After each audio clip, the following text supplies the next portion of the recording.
You've given us so many amazing processes and tools to better ourselves and to flow with our inner being. Which is the same statement, to be who we really are. Inner being, aligned. Yes, absolutely. Because this bettering of yourself isn't something that stays forever. It either is or it isn't in the moment, depending upon what your thoughts are. But what you're talking about is developing better and better of habits to hold yourself more consistently in that power. That's what you're talking about. It's like practicing the muscle. Yes. So why don't I want to work out? And what I mean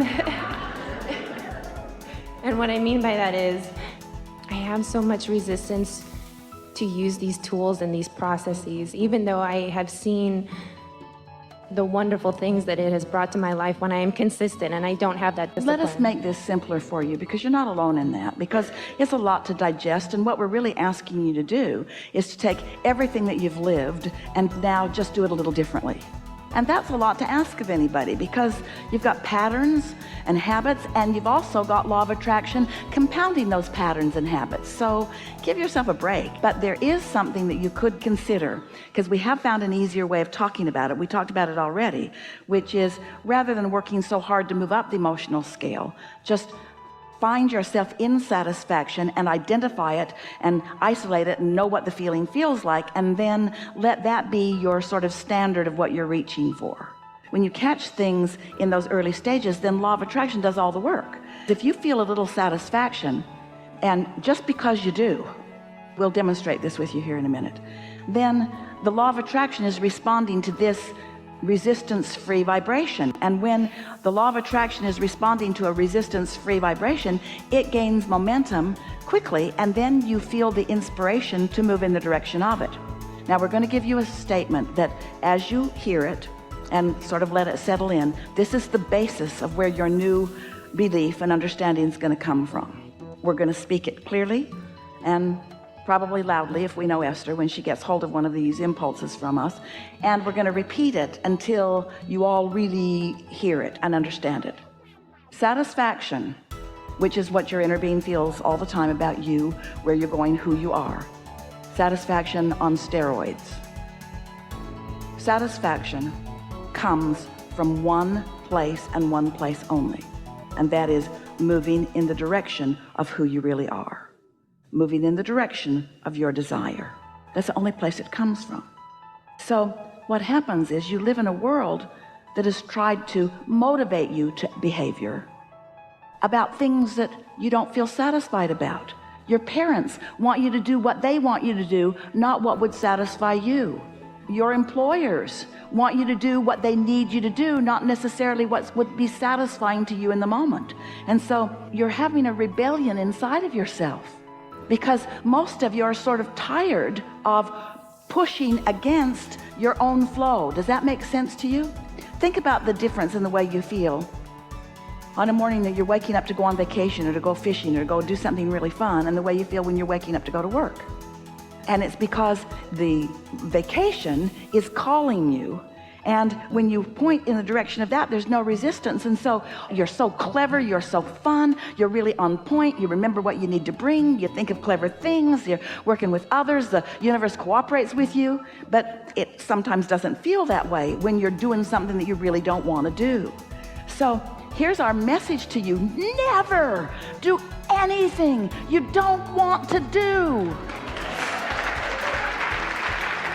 Because first of all, you're setting a bad example for the rest of the world.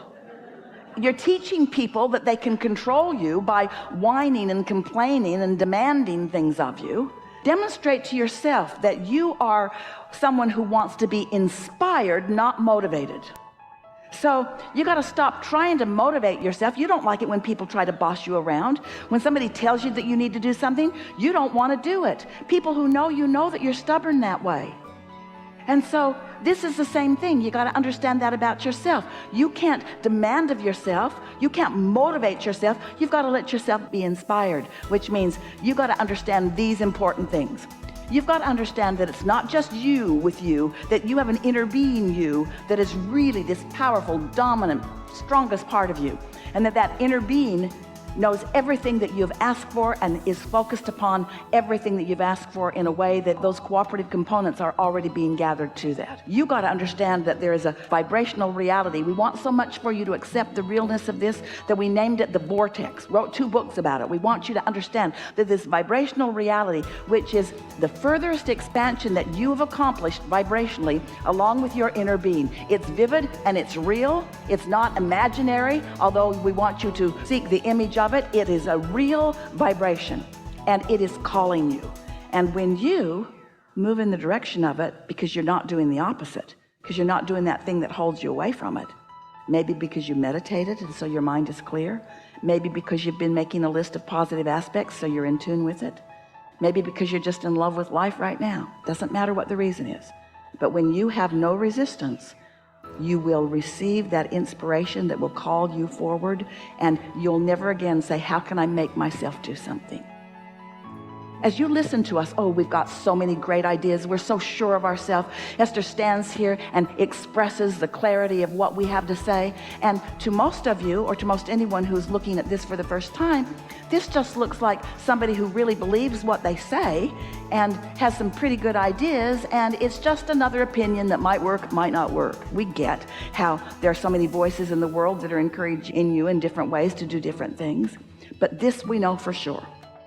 If you will accept that you are an extension of source energy, and you will accept that your source energy is aware of you and is calling you, and you will decide that you're going to meditate to allow yourself access to that, and so you do it. Maybe it takes a week or 2 or 3 before you really feel that you've allowed yourself that connection, and then an impulse occurs to you, an impulse. And by that we mean something that just feels good. For Esther, it's like, oh, I think I'll move the furniture around. And then she meets all kinds of people that day that were really meaningful to her. Or, oh, I think I'll stop over there and get gas. And then she meets something really significant. These are not blockbuster ideas usually. It's an idea about something that just feels good to you. But if it feels like a good idea, follow it. And then as it unfolds into something, as these thoughts are turning into things, you will have first-hand understanding about what alignment with source translates into your life, and you will trust your guidance. And then you will begin to say, I'm going to prime the pump by making sure that I'm satisfied as much as I can. And then I'm going to let the law of attraction and my vortex call it. And here's why. Step 1 is you're in contrast, and life tells you what you don't want and what you do want. So you've launched all these rockets and you've got this magnificent request. Source energy is all over all of that. In other words, your inner being is answering everything that you've asked for. Your inner being is all over it. When you ask, it is given. We're not kidding. Someone should write a book about that. So it's done. Step 3 is you meditate and get into the receiving mode. And step 4 is you've just done that so well that you've isolated what satisfaction feels like, and you don't have any question about it. And that's your guiding feeling. I want to feel satisfaction. And so you reach for it and you find it and you hold yourself steadily there. And then step 5 is you're so good at alignment that now you embrace the contrast that puts more in the vortex. You don't feel bad about more contrast because you know it's necessary for the expansion. So you stop second guessing yourself and you move in the direction of what feels good, and you never again try to motivate yourself to do anything. Thank you. May I ask one more question? Did you get that one? Did it make sense to you? Yes. Really? It will. When I listen to Well, we this don't want to again. put you on the spot. We wanted to settle in with you a little bit, because what we just said to you is most people can't hear us until they've really done that. And once you've done that, Esther spent a week or 2 after we began talking about satisfaction in this way, asking herself, what is that feeling of satisfaction that Abraham's talking about? So she started wanting to be aware of it. And then she'd get into her car, beautiful new Cadillac Escalade, and she'd get out onto the highway and sort of just settle into the road and the ride and just feel excellent. She'd just feel like, whew. And she thought, this is what satisfaction is. It's this feeling of adventure and calm and well-being and eagerness. I am so satisfied. I'm so satisfied. She got on an airplane one day and she was in the first class cabin. So she slipped into her seat and she thought, satisfied.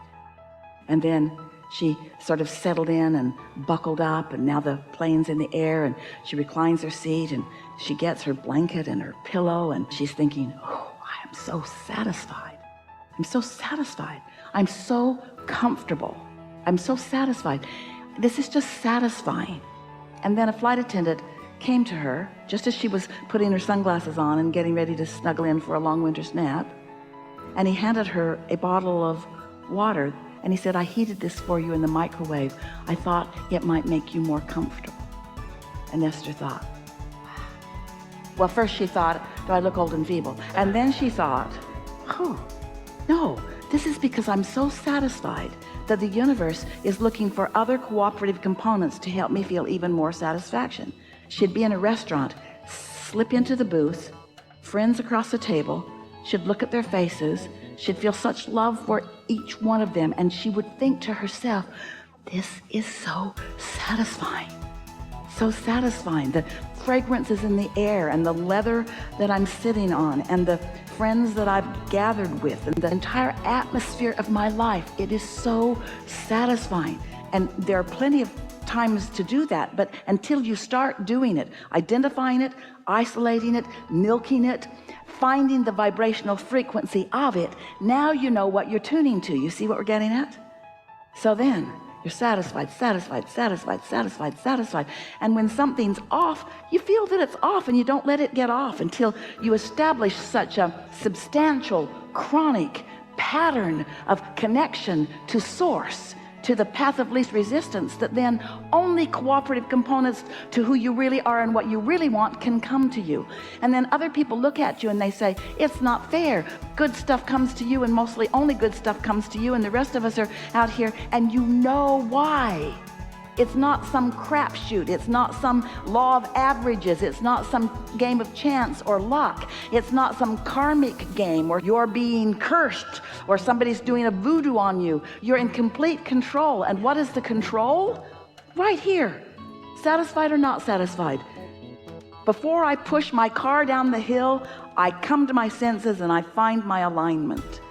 And when that's what you do, next time we see you, you'll say, hi, Abraham, I don't do anything I don't want to do, but there's so many things I want to do. Having such a good time. All right, now we'll hear you. That was good, by the way.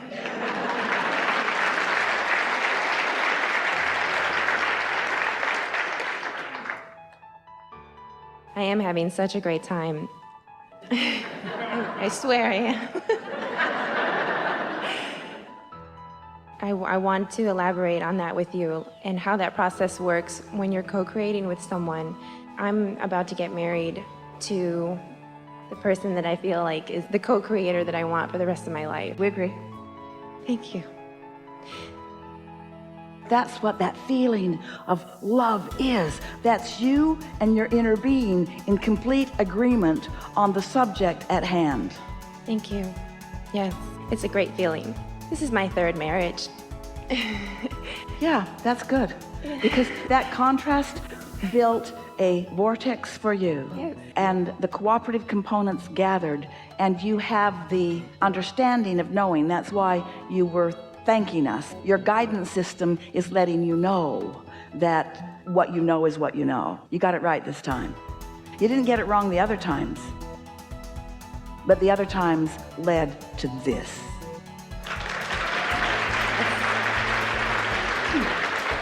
So don't spend any time dissecting that. Okay, I think that's it. Yeah, I think you just answered everything. Yeah, you know what just happened? You can feel that where you were going was not under the influence of this. And now that you're under the influence of that, all of that is irrelevant.